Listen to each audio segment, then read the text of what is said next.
On va passer la comparaison de deux grandeurs sinusoïdales.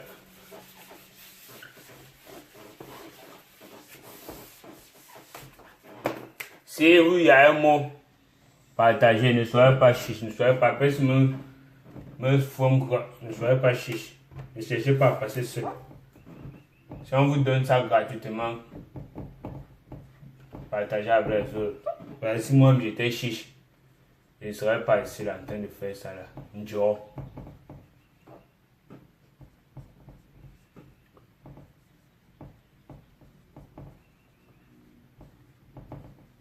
On vous donne deux grandeurs sinusoïdales. La première c'est U1.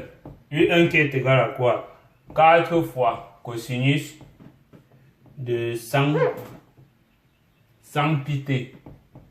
100 pi plus,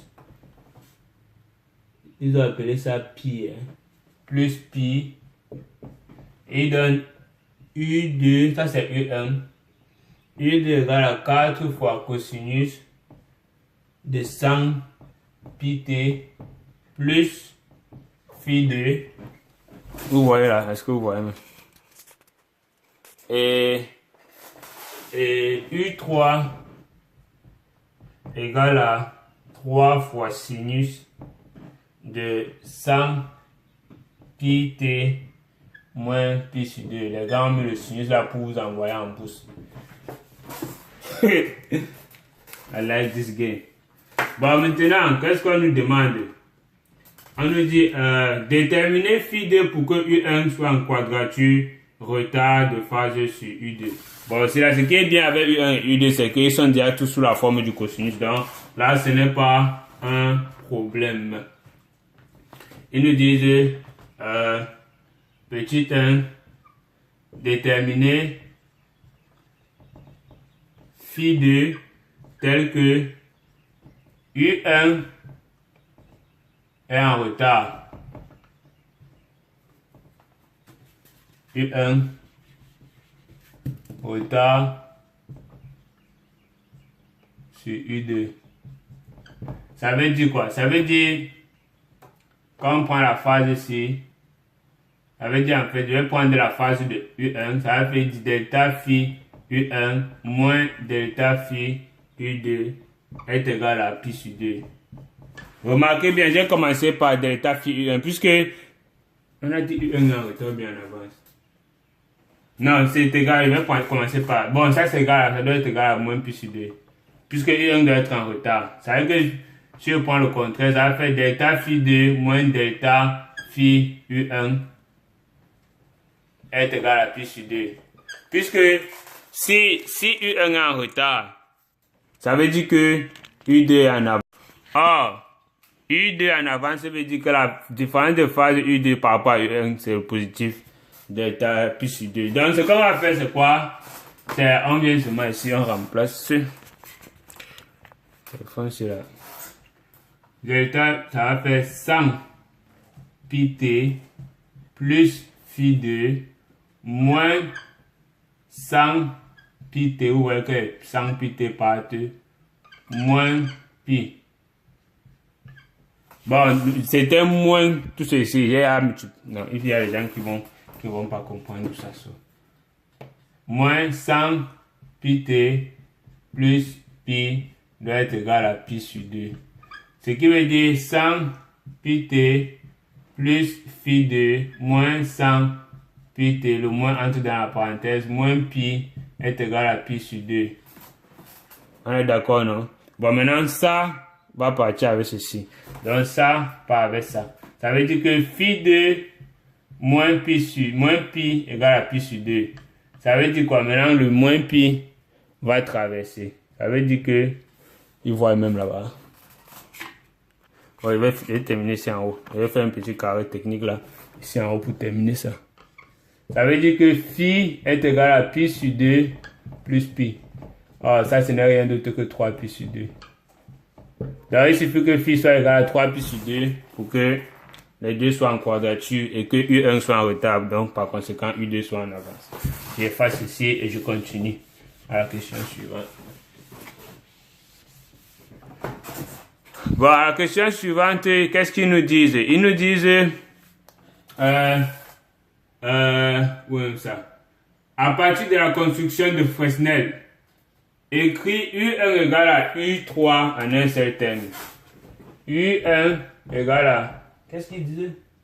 Non, U est égal à U1 plus U3. Bon, remarquez déjà que je vais réécrire ça. On a U1 est égal à quoi? 4 cosinus de 100 pi t plus pi. Et on a U3 qui est égal à 3 fois sinus de 100 pi t moins pi sur 2. Ne faites jamais l'erreur de mélanger les cosinus et les sinus quand vous faites le schéma de Fresnel. Parce qu'il faut mettre tout soit sous la forme du cosinus, soit sous la forme du sinus. Maintenant, on passe à ces formules magiques pour transformer le sinus en cosinus. On sait, je vais rappeler les deux formules pour ceux qui ont oublié. Cosinus de A plus B est égal à cos A, cos B, moins sin A, sin B. Maintenant, sinus de A plus B est égal à sin A, cos B, plus cos A, sin B. Ça, c'est un rappel très important parce que c'est ça qu'on va utiliser pour changer le sinus en cosinus ou le cosinus en sinus. Maintenant, ça dépend de vous. C'est à vous de voir si c'est que vous voulez mettre tout en sinus ou tout en cosinus. Bon, mais je vois là très rapidement que ce qui me donne très rapidement, je vais simplement multiplier ce qui est dans le sinus pour mettre dans le cosinus.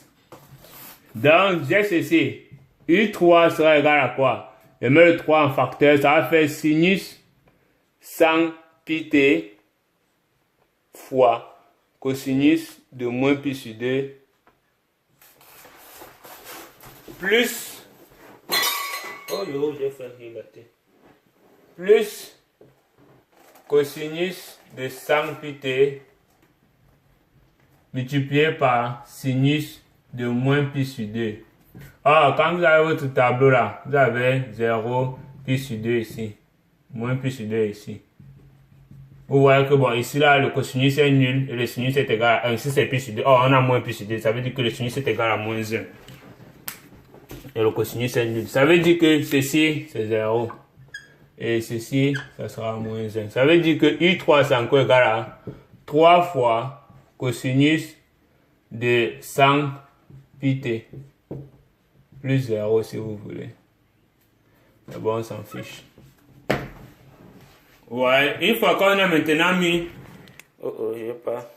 Une fois maintenant qu'on a U3 sous cette forme, on a U1 égal à 4 fois cosinus de 100 pi t plus pi. C'est fini, on a terminé. Maintenant, on peut créer on peut faire le schéma de Fresnel où on prend pour origine U3 où la phase c'est 0 et on prend la distance 3 et puis maintenant à ça on ajoute le vecteur U1 maintenant qui a pour angle pi. Pi c'est ce qu'il voit même là. Ça c'est U1 ici. U1 angle 0 la norme c'est 3 ici. Maintenant on va prendre ça, n'oubliez pas on a pris U1 comme repère donc ça commence ici. Maintenant, on a pris U3. Qu'est-ce que je raconte même? U3. On a pris U3 comme repère. Maintenant, on va mettre U1. Or, l'origine à la phase de U1, c'est quoi? C'est pi. Pi, ce n'est rien d'autre que 180 degrés. Donc, ça va partir dans le sens contraire. Maintenant, on a la valeur, c'est quoi? C'est 4.